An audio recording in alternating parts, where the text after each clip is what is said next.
Նույն տապանում հյուրընկալել եմ հիմնադիր զավակներ նախաձեռնության համահեղինակ, հանրային գործիչ Հայկ Մանասյանին, պարոն Մանասյան, շնորհակալ եմ հրավերն ընդունելու համար։ Ես եմ շնորհակալ։ Անկախ պատգամավորներ, նախկին ՔՊԱ-ականներ Հովիկ Աղազարյանը եւ Հակոբ Ասլանյանը վարչապետին անվստահություն հայտնելու նախաձեռնությունը այսօր տարել են խորհրդարան, նրանց հետ էր իրենց վարչապետի տեխնացու Էդմոն Մարուքյանը, ակնկալվում է ընդդիմադիր մյուս խմբակցությունների պատգամավորների ստորագրությունը։ Դուք ինչպես եք գնահատում նախաձեռնության հաջողելու հնարավորությունը եւ առհասարակ այս նախաձեռնությամբ ավելի շատ օգնում են իշխանությանը, թե թուլացնում։ Նախ եկեք սկսենք նրանից, որ նախաձեռնությունը Էդգար Ղազարյանի եւ Նարեկ Մալյանի կողմից էր սկսել։ Ինձ համար սա ավելի ընդունելի է, քան փողոցներ չափչփել, հեղափոխություն պահանջելը, որովհետեւ կարծես թե մարդիկ օրենքին հղում անելով, ինստիտուցիոնալ կերպով որևիցե խելացի բան են առաջարկում։ Կհաջողի թե ոչ, դա բոլորովին հարցի մյուս կողմն է, նույնիսկ երկրորդական այս պահի դրությամբ։ Ինչու, որտեղ առաջնայինն է, որ մեր քաղաքական դաշտում մարդիկ սովորեն օրենքով, սահմանադրությամբ, ինստիտուցիոնալ կերպով գործընթացներ իրականացնել, քայլեր անել, ինչպես վայելա կայացած քաղաքականություններին, այսինքն այն երկրներում, որտեղ քաղաքականությունը կայացած է։ Եվ այսքանով սա մեկ քայլ առաջ է, շատ մեծ քայլ առաջ է այն բանից, համեմատ այն բանի, որ հրապարակներ լցնել, պլակատներ բռնել, չգիտեմ ինչ որ հեղափոխություն պահանջել, իշխանափոխություն պահանջել, սա շատ ավելի այսպես առաջադեմ քայլ է եւ այդքանով այս քայլի առաջադեմությունը սահմանադրության հետ սահմանադրությանը հղում անելը ես ողջունում եմ։ Իսկ հաջողություն կունենա թե չէ, դա արդեն ինձ համար այդքան էլ էական չի։ Իսկ մյուս հարցը, պարոն Մանասյան, սրանով ուժեղացնում են վարչապետին գործող իշխանությանը, թե հակառակը։ Տեսեք, եթե երկիրը քաղաքականապես հասուն քայլեր է անում, դրանից հզորանում է երկիրը։ Ով է այնտեղ ավելի շահում, ով է պակաս շահում, էլի հեչեական չի։ Երկիրը քաղաքական գործիչներին հարիր քայլեր անում, քաղաքական միտքը ավելի զարգացած է, քան դրանից ենթադրենք 6 ամիս կամ մի տարի առաջ, դա արդեն երկրին օգուտ է, դա բոլորիս է օգուտ։ Սա դառնալու է սովորություն հետագայում սահմանադրությանը հղում անելով, սահմանադրության դրույթները վկայակոչելով գնալ որևիցե կառուցողական քայլերի։ Կառուցողական էլի եմ ասում երկրի համար, ոչ թե գործող իշխանությունների։ Կառուցողական երկրի համար, այդքանով սա արդեն իսկ ես համարում եմ հաջողված գործ, որ մարդիկ բոլորովին նոր խոսք, նոր բովանդակություն են բերում եւ այդքանով արդեն սա ես սրանով գոհ եմ։ Բայց հիմա նախաձեռնության բուն հեղինակները խնդիր են տեսնում վարչապետի տեխնացուի հետ կապված, այսինքն նրանք կողմ չեն Էդմոն Մարուքյանի տեխնացությանը եւ այստեղ հարց է առաջանում։ Հիմա նախաձեռնության բուն նպատակն է ավելի կարեւոր, թե տեխնացուն, որի օգնությամբ պետք է հասնել այդ գործընթացի հաջողությանը։ Էլիզա ջան, դու լսել ես, որ իրենք հիմնադիր զավակներից եւ նրա համահիմնադիր, համահեղինակ Հայկ Մանասյանից այսպես մանրակրկիտ խոսան։ Սահմանադրության պրեամբուլա եմ ներկայացրել, լոբինգի եւ քաղաքական գործիչի տարբերությունն եմ ներկայացրել։ Ես ընդհանրապես վերջի ամսվա իմ եթերներն եմ ասում, հա։ Դու լսել ես, որ այդ մարդիկ երկրի կառուցվածքը որպես հիմնական ինստիտուտներ, երկիրը որպես համակեցություն եւ նրանում կարգավորիչները որպես հիմնական ինստիտուտներ, 5 խումբ ինստիտուտներ, քաղաքացիական, իրավական, տնտեսական, քաղաքական եւ պետական ինստիտուտներ, այսպիսի մի անատոմիա եմ ներկայացրել, որը երբևիցե հայ քաղաքական մշակույթում չի եղել։ Հայ քաղաքական միտքը երբևիցե նման խոսք, նման բովանդակություն չի ներկայացրել։ Մենք ներկայացրել ենք, ես ներկայացրել եմ։ Դու լսել ես այդ մարդիկ դրանց անդրադառնան։ Այ ինչու չեն։ Դու լսել ես, չես լսել։ Ճիշտ է։ Բա հիմա ինձ ինչի ես այտենց մանրամասն դետալային հարցեր տալի, թե ալոյի գլխարկը բալոյի գլխին կլինի, չալոյի գլխարկը, չգիտեմ, մստոյի գլխին կլինի, ինչի ես ինձ մանրամասն այս հարցերով անհանգստացնում։ Ես ընդհանուր գնահատականս տվեցի process-ին։ Ընդհանուր գնահատականս դրական է։ Ես արդեն իսկ գոհ եմ։ Իսկ թե մանրամասները նրանք ով կհավանի, ով չի հավանի, թող process-ը գնա կհասնի կտեսնենք նրանք այս երկրում ավելի քաղաքական միտք, քան որ ես եմ ներկայացրել, հələ չի հնչել։ Սա կարող է անհամեստ հնչի, բայց պատմությունը այդ գնահատականը կտա։ Այսինքն կանցնի 5-10 տարի, հետ կնայեն կտեսնեն ով ինչ էր առաջարկում, երբ կտեսնեն, որ ըստ էության ավելի նոր սահմանադրության մասին, նոր սահմանադրության հիմնական դրույթների մասին,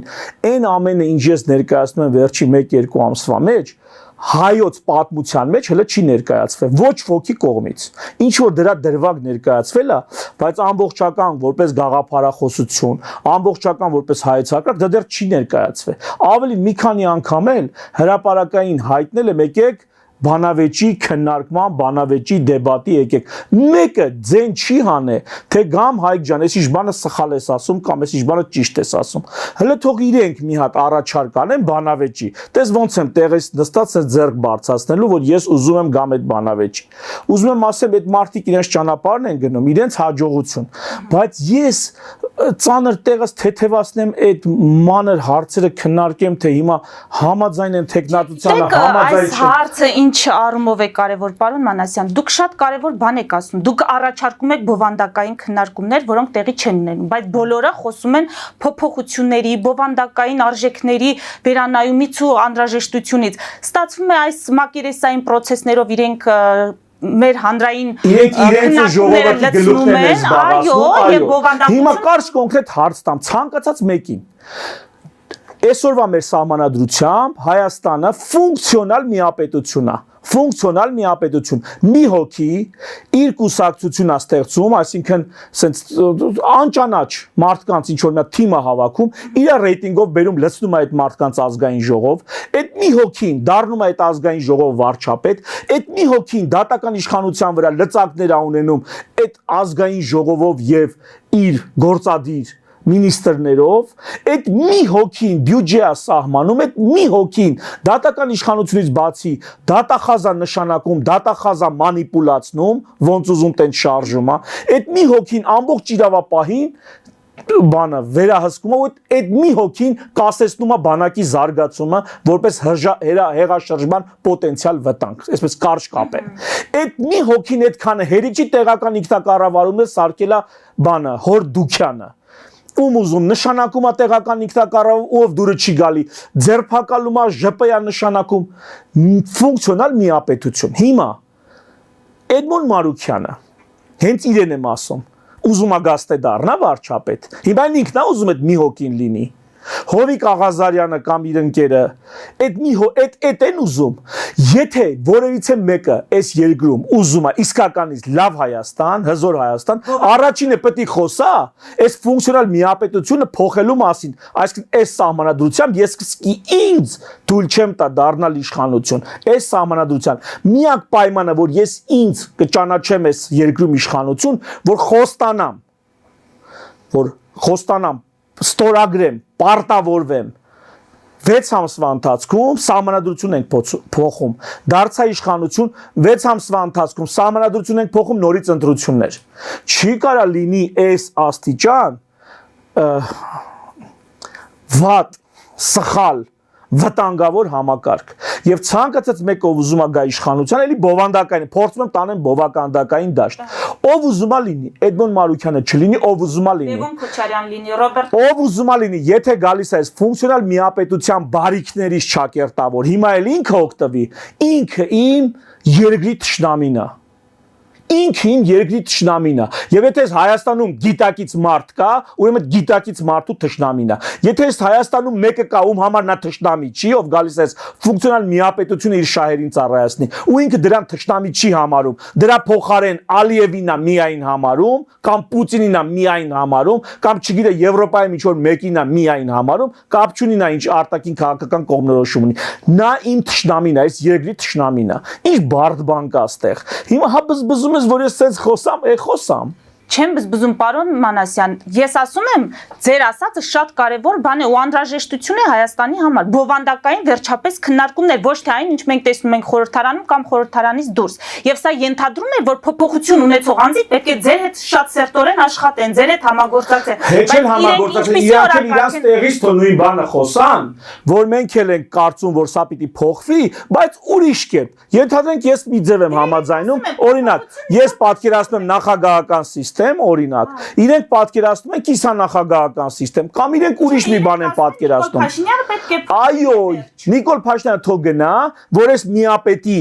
ուրեմն լծակները ֆունկցիոնալ միապետի ուշադիր։ Ես չեմ ասում Հայաստանում թագավոր կա։ Հայաստանում թագավոր չկա պաշտոնապես, հանրապետություն է, միապետություն չի, բայց իր ֆունկցիայով նա ֆունկցիոնալ միապետություն է։ Այս ֆունկցիոնալ միապետությունը պետքա փոխվի։ Դա հնարավոր է փոխել միայն սահմանադրություն փոխելով։ Հետևաբար, բացի սահմանադրություն փոխելուց, այլ օրակարգ Հայաստանի Հանրապետությունում ես չեմ պատկերացնում։ Իշխանություն գալուց առաջ, հա, Նիկոլին փոխելուց առաջ կամ իշխանության գալուց առաջ ցանկացած ուժ, այդ թվում ԿՊ-ն, եթե ԿՊ-ն վաղ ուզում է գա իշխանության, առաջի փաստարկը պետք է լինի գալ եւ փոխել սահմանադրություն։ Ավելին, եթե այսպիսի փաստարկ լինի, սիրով կխոսեմ ցանկացած ուժի հետ։ Ցանկացած ուժի հետ կասեմ, ահա, դու ուրեմն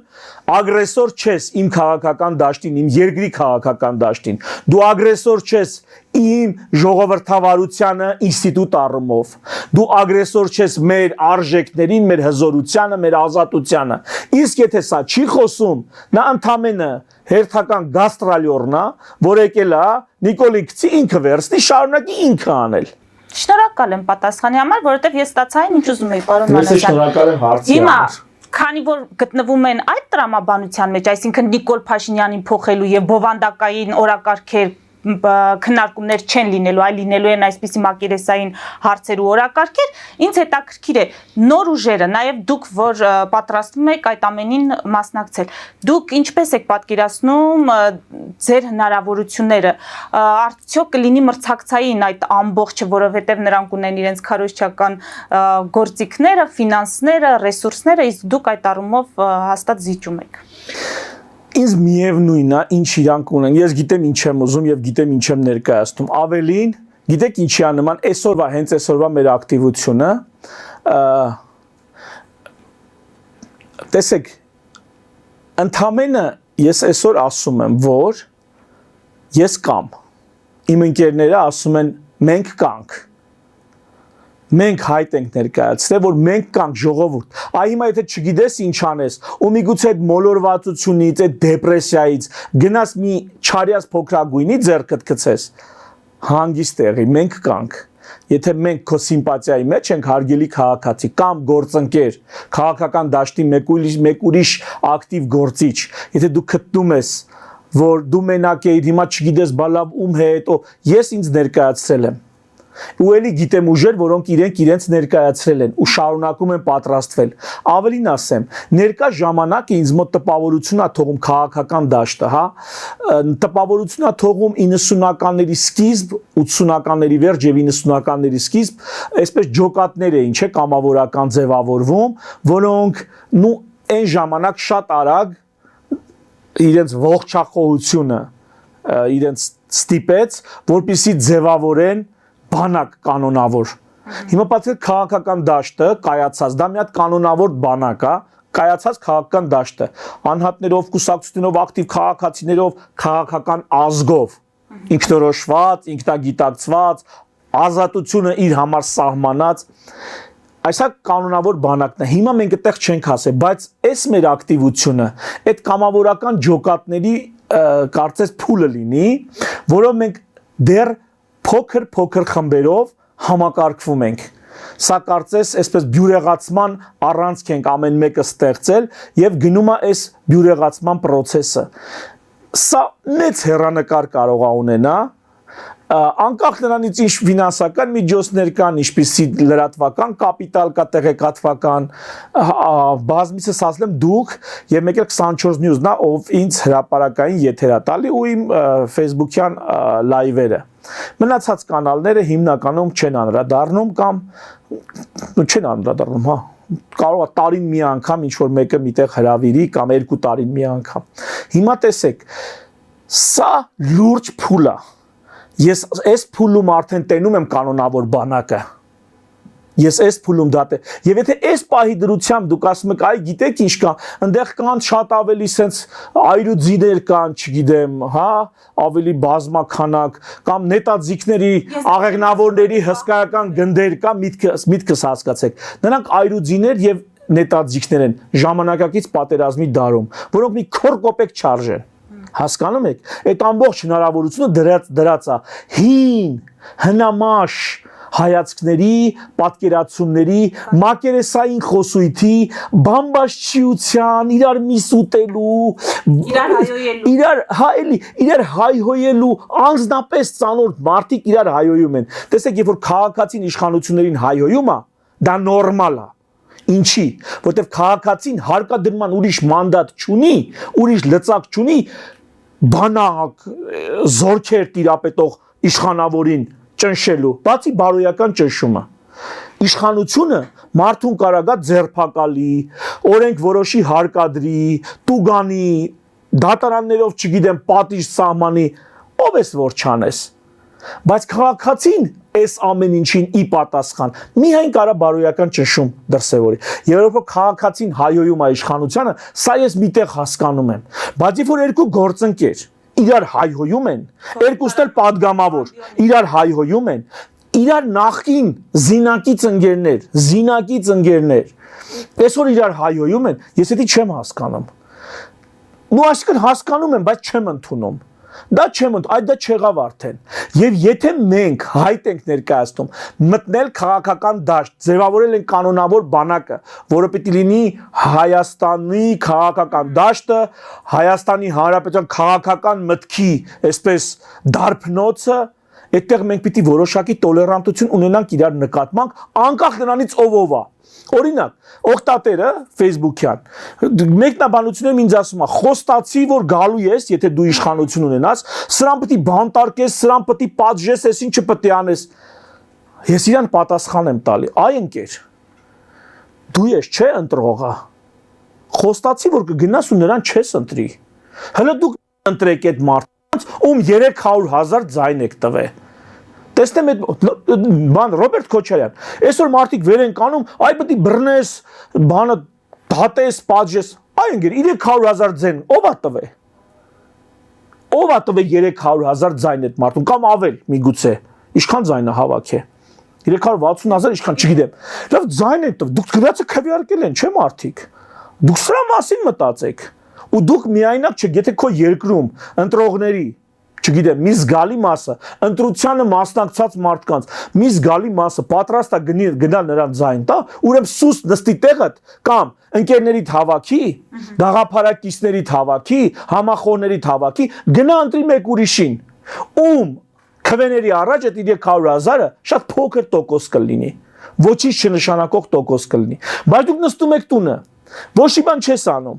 թեկնածություն էլ չես ներկայացնում, չես էլ կարում դառնացից քաղաքական զինակից, ոչինչ անում, չես ուզում ինձ ընտրես, այ մարդ, դու քեզ այդքան լավն ես համարում, արի ինձ հետ զինակից եղի, վեր կաց, տեղիցդ վեր կաց, արի մենք զինակից լինենք, այնքան ձայն հավաքենք, որ նրա 300,000-ը կլինի կամ չգիտեմ 200,000-ը կլինի կամ 500,000-ը կլինի, մեր համեմատ լինի փոքր տոկոս, բայց եթե դուք դա չեք անում, դուք պատասխան եք տալի ձեր վիճակի համար, ձեր գլուխը պատասխանատու է ձեր այսօրվա վիճակի համար։ Ամեն անգամ այդ անմեղսունակ երեխայի կեցվածքով պետությունը չի անում, այս ինչը չի անում, մի հոգի կա այս երկրում, որ մեղավոր է, ինքը չեմ, չէ, այս երկրում մեծը մեծ պատասխանատվություն է կրում, փոքր պատասխանատվություն է կրում։ Դաժե նույնիսկ այն երեխաները նրանք պատասխանատու են։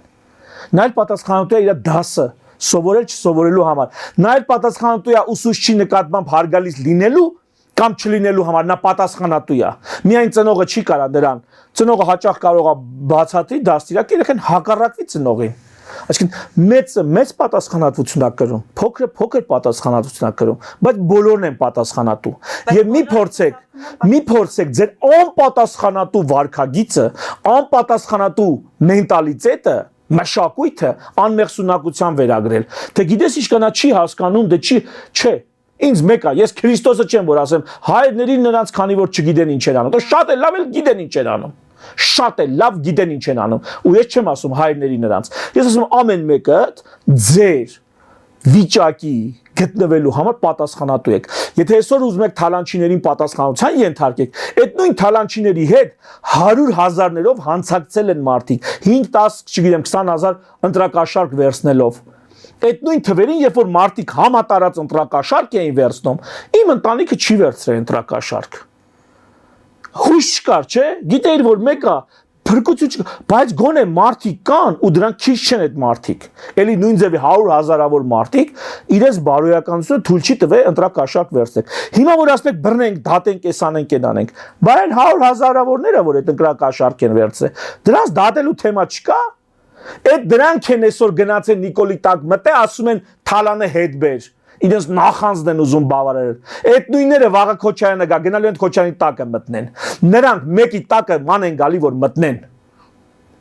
Ու պետք չի որ նրանց թելադրած օրակարգը, վայ գիտես ժողովուրդը սա է պահանջում։ Ժողովուրդը մի բան չի պահանջում, եթե մի բան է պահանջում, ինչա, խաղաղությունը լինի, կյանքը լինի, աշխատանքը լինի, աշխատենք ապրենք։ Բայց քաղաքական արդեն նեղ դրսևորումներով ամեն սոցիալական խումբ, ամեն մշակութային խումբ մի բան է պահանջում։ Ու այդ պահանջները երբեմն շատ տարբեր են իրարից։ Թող ամեն մեկը իր պահանջը ներկայացնող տեխնացուին գնա,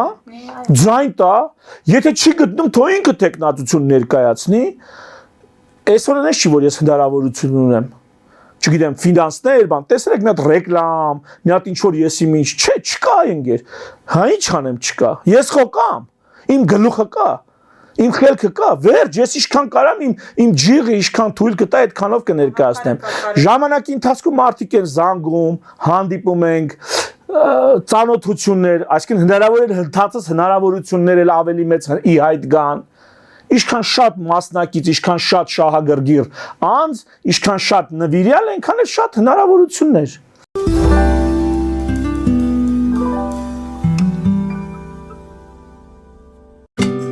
Ինչ է պետք տունը, առանձնատունը կամ ամառանոցը հաճելի, հարմարավետ դարձնելու համար։ Ճիշտ ընտրած կահույք, օրիգինալ դեկորներ, հյուրերին ընդունելուց գեղեցիկ սպասք, գուցե նոր սփռոց։ 60-ից ավելի ճանաչված եվրոպական բրենդների ինքնատիպ, չկրկնվող եւ մատչելի ընտրանին Fortuna Home and Country House խանութ սրահում։ Նորավոճ սպասք եւ կահույք հորեկա բնագավառի համար, տեքստիլ, տնտեսական ապրանքներ, ամեն ինչ գեղեցիկ կյանքի համար։ Ընտրեք այն, ինչ վաղուց փնտրում էիք Fortuna Home and Country House-ում, ձեզ համար եւ որպես նվեր ձեր մտերիմների համար։ Երևան շիփինգ, սենսացիա ստեղ, հա։ Այո, ճիշտ եք եկել։ Սանդրոցներ Երևան ուղարկելը $2.99 օթանավով։ Այո, Իսկ եթե դոլար ուղարկես, դոլար ստանան։ 1%, հա։ այո, Իսկ որ տանեն տուն հասցնեն, էլի 1%, հա։ 2%։ Երասը ծրի է, էլի։ Ժողովուրդ սենսացիա, ծրի է։ Նորթ Հոլիվուդ կլենդել։ Jackpot հագուստի վաճառակենտրոնը վերաբացվել է Թահանգա քաղաքում։ Նոր տեսականի, նոր արժեքներով ու նոր զեղչերով։ Եվրոպական հագուստ եւ կոշկեղեն կանանց, տղամարդկանց եւ երեխաների համար։ Օծաներիք, ճամպրուկներ, պայուսակներ, գիշերանոցներ, գոտիներ եւ դրամապանակներ։ Մեծ ապրանքատեսականի, մեծ զեղչերով։ Համեցեք Jackpot Թահանգայում։ Հասցեն 7057 Foothill Boulevard։ Հեռախոս 818 813 2252։ Jackpot։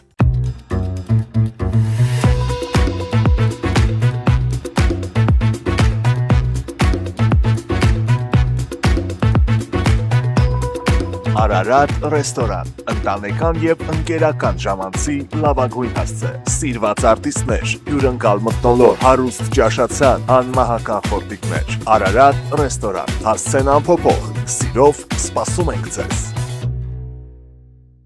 Ավելի քան 11 տարի Աքսիոմեդ վնասվածքաբանական վերականգնողական բժշկական կենտրոնում գործում են հենաշարժիչ համակարգի խնդիրների լուծման բոլոր ժամանակակից մեթոդները։ Հասցե Երևան, Տերյան փողոց 3 շենք, 42 տարածք, հեռախոս 010 522 882, 091 522 882։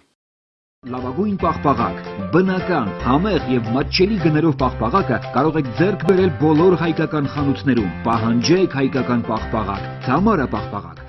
Glendale West Pharmacy, ձեր ուղեկիցը տեղերի աշխարհում։ Ունեք հարցեր, զանգահարեք 818 548 5157 հեռախոսահամարով կամ այցելեք 1109S Glendale Avenue, Glendale CA 91205 հասցեով։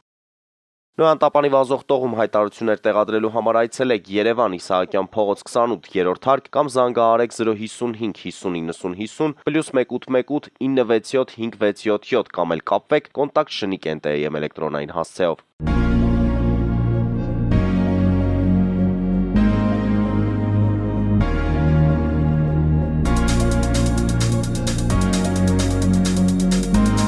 Տպագրեք ձեր գիրքը Նոյան տապան տպագրատանը, ինչպես նաև թերթեր, ամսագրեր, բուկլետներ եւ այլն։ Հասցեն քաղաք Երևան, Իսահակյան 28 առաջին հարկ։ Հեռախոս Հայաստանից +374 55 50 90 52, ԱՄՆ-ից 818 967 567։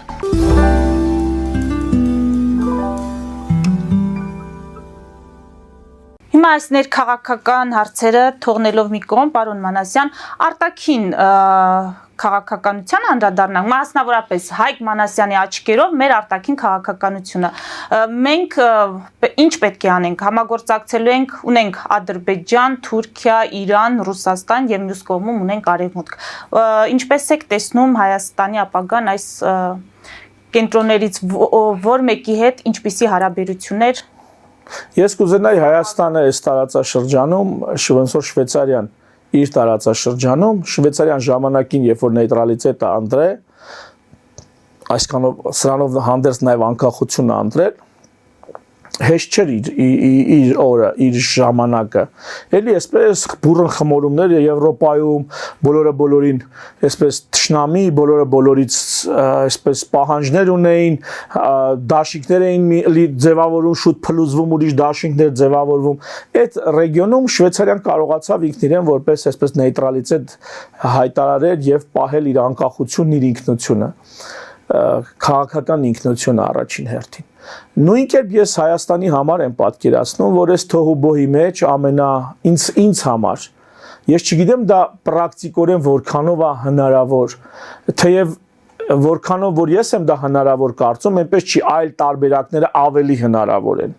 Նու հա, հետաքնություն կորցնելը ավելի հեշտ է։ Ինչ որ մեկին գնալ հանձնվելը ավելի հեշտ է, թեև այդ էլ այդքան հեշտ չի լինելու։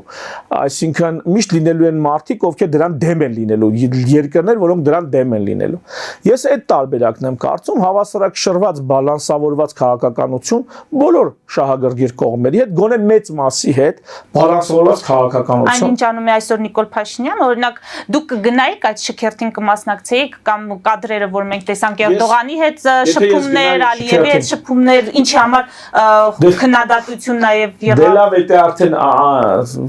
ինչ քննադատ, բայց ինչ պետք է աներ ընդ։ Ինչ պետք է աներ։ Քացո պետք է խփեր, պետք է հայոյեր, ինչ պետք է աներ այ մարդ։ Լավ է, դա արդեն հետի լավ անլուրջ է։ Եկեք լրջով նայենք, հա ինչ կա։ Տեսեք, եթե դու պետք է գնաս այդ շքերթին մասնակցես, դու դրանից առաջ քո խոսույթը պետք է դրան համապատասխան լինի։ Հասկանում եք։ Եթե դու չես գնալու այդ շքերթին մասնակցես, դրանից առաջ քո խոսույթը էլի դրան պետք է համապատասխան լինի։ Ավելին, դա չպետք է այդպես գիտես ինչ։ Տեսեք, մենք իմ կարծիքով Ռուսաստանին պատերազմ չենք հայտարարելու։ Ուշադիր։ Հայաստանի Հանրապետությունը Ռուսաստանին պատերազմ չի հայտարարելու։ Ինչքան էլ ասեն, որ գիտեք ինչ կա, մենք հեսա կդառնանք, չգիտեմ ինչ, հեսա եսի ինչեր կանենք։ Երկրորդ, արևմտյան երկրներից եւ բլոկից, այդ թվում ռազմական բլոկից, մենք էլի պատ չենք շարելու, այսպես մեզ մեկուսացնենք։ Այդպես էլ չի լինելու։ Վերջ առաջ, լավ ում ենք պատերազմ հայտարարել, Թուրքիային պատերազմ ենք հայտարարելու, էլի ոչ։ Էլի ոչ, եթե ինչ-որ մեկը մեզ տանում է նրան, որ մենք պետք է Թուրքիայի պատերազմ հայտարարենք, այդ երկու կարգավիճակ կա։ Մեկ, միամիտ անգրագետ հայրենասեր է, միամիտ ու անգրագետ լիքն են։ Հասկացա՞ր, որ ասում է, հեսա մենք կգնանք, կհասնենք, սենց կանենք, նենց կանենք։ Երկրորդ այդ միամիտ անգրագետ հայրենասերին, որպես տիկնիկ, խաղացնող, բանա, լարա խաղաց, ոնց է կոչվում, այդ խաղացնող է, էլի, Կուկլավոդա, որը արդեն հասուն քաղաքականապես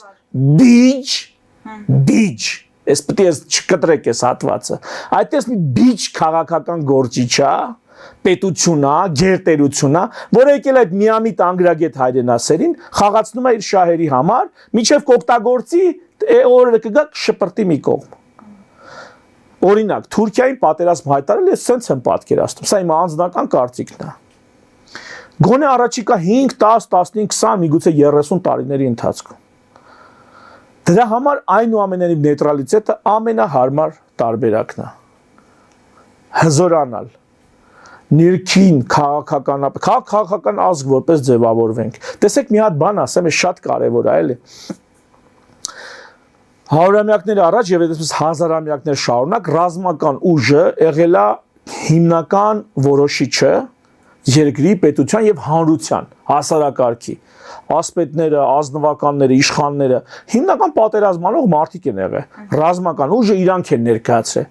գյուղացիները, չարքաշ աշխատողները նրանք նույնիսկ պատերազմին հիմնականում չեն մասնակցել հիմնականում նրանք արտադրել են, պարեն, մթերք, դրանով զենք զրահ են առե սարքե այդ զենք զրահով զինված զորքը գնացե կռվել է ու այդ զորքը հիմնականում եղել են ազնվականները, ազատները, նախարարները, իշխանները եւ այլն։ Վերջի մի քանի 100 տարին 300-400 տարի արդեն սրանից առաջ սկսեց առևտրականը, արտադրողը, ձեռներեցը, ձեռնարկատերը ռազմական ներկայացուցիչներին հավասար կարևորություն ներկայացնել երկրի հզորության, տնտեսական շարժ ապահովողը, ինովացիաներ բերողը, բիզնեսմենը, այսպես ասած, դարձավ ասպետների, իշխանների, ազնվականների, ազատների կողքին լրացուցիչ եւս մի ուժ,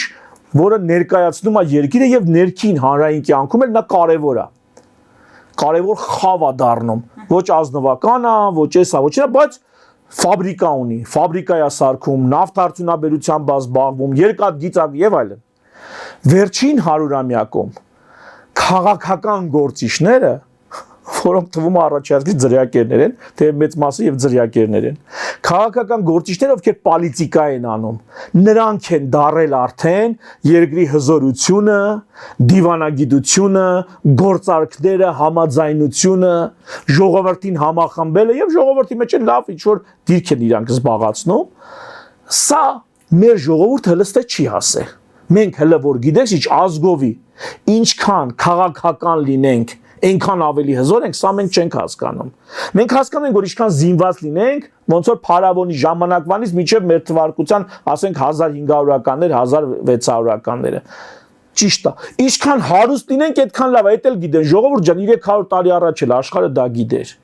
Այսօր ինչքան քաղաքական լինենք, նրանք է պետք է լինենք, հա, տնտեսապես է պետք է հզոր լինենք, ռազմական առումով էլ, բայց քաղաքականապես եթե մենք տհաս եղանք, չկայացած եղանք, կայացած չեղանք։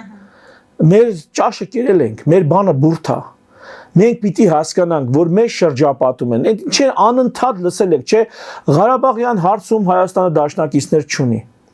Էս ինչ, հա, ժողովուրդ ջան, ով էլ դրսից ինչ էլ մեզ խոստանա, նրանք իրենց ազգային եւ պետական շահերն են սպասարկում։ Նրանցից ոչ մեկը բանը, չգիտեմ, բարեգործ չի։ Անհատներ կլինեն բարեգործ եւ նրանք կհամագործակցեն քաղաքականապես հասուն, տնտեսապես հզոր, ռազմականապես կայացած սուբյեկտի հետ։ Հետևաբար պետքա քաղաքականապես կայանանք, շատ լուրջ է։ Սա նախ պիտի գիտակցենք։ Փողը գիտակցում եք ապրեք, զենքը գիտակցում եք ապրեք, քաղաքականն էլ գիտակցեք։ Շնորհակալ եմ։ Ես եմ շնորհակալ։ Մեծ դիտողներին հիշեցնեմ, որ զրուցում էի հիմնադիր զավակներ նախաձեռնության համահեղինակ հանրային գործիչ Հայկ Մանասյանի հետ։ Մեր ուղիղ եթերները կարող եք դիտել Patreon-ում, նաև այդ հարթակում աջակցել մեզ էկրանին երևացող QR կոդով։